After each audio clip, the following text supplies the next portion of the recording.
My dear brothers and sisters in Christ, who does not know Mother Teresa? The work, her spirituality, her commitment, her service for the poor is well known. She is an angel of compassion. She is an angel of love. She has given all her life to serve the poor, leaving her own country, leaving all the comfort she had in her own country. She came to India, came to made her home in Calcutta and serve the poorest of the poor. And she also left the congregation, Sisters of Loreto, where she was a teacher. Teaching history and geography did not satisfy her. As she was going from her convent, she has to pass through slum, and always she had a pain looking at the street children, looking at the reality of life, and she gave up and began a new movement to serve the poor. We know all her history, but the priority, she had a great love for the poor.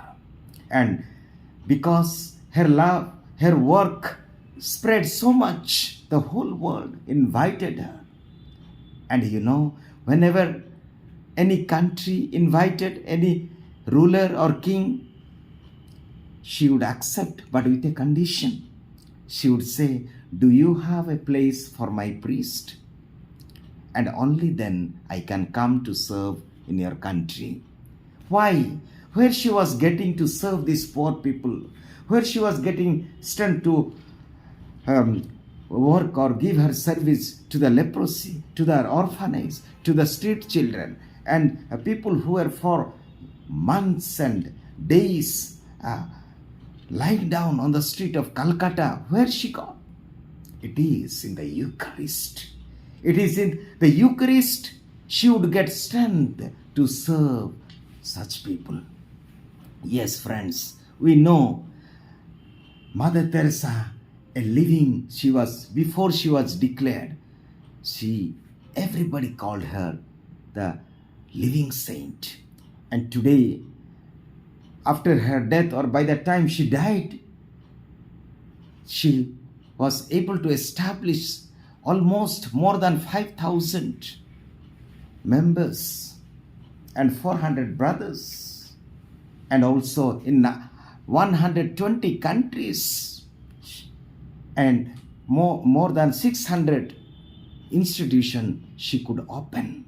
It's not she, but the Spirit that was working, and she was committed fully for the Lord.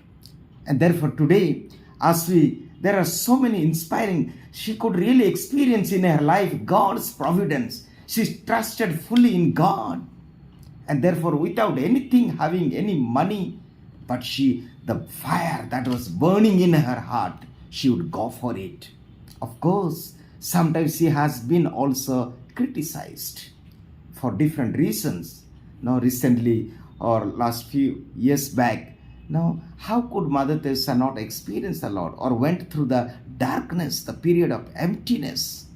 It has been interpreted in different ways, but it is a God experience. She was united completely with God, and from that she could share her mission. Friends, I have some experience, but then within this short time, I cannot share with you all. But then, even today, when we go to the Mother Teresa's convent, we can see God is alive. It's not God whom they are serving, it's a living people who are living with them. And therefore, let us try to imitate or be inspired by her spirituality, by her love. And today, we also celebrate the Teacher's Day. And she is today a great teacher, a teacher for the world, the teacher of compassion, a teacher of love, a teacher for prayer, a teacher to embrace the whole world. Actually, Mother Teresa is the greatest teacher. Of course, we remember the birth of Dr. Sarvapalli Radhakrishna in India, but today what we need, what we are lacking is not knowledge, but knowledge of the heart, the knowledge of God. And that is where Mother Teresa can be a great teacher and inspiration to all of us.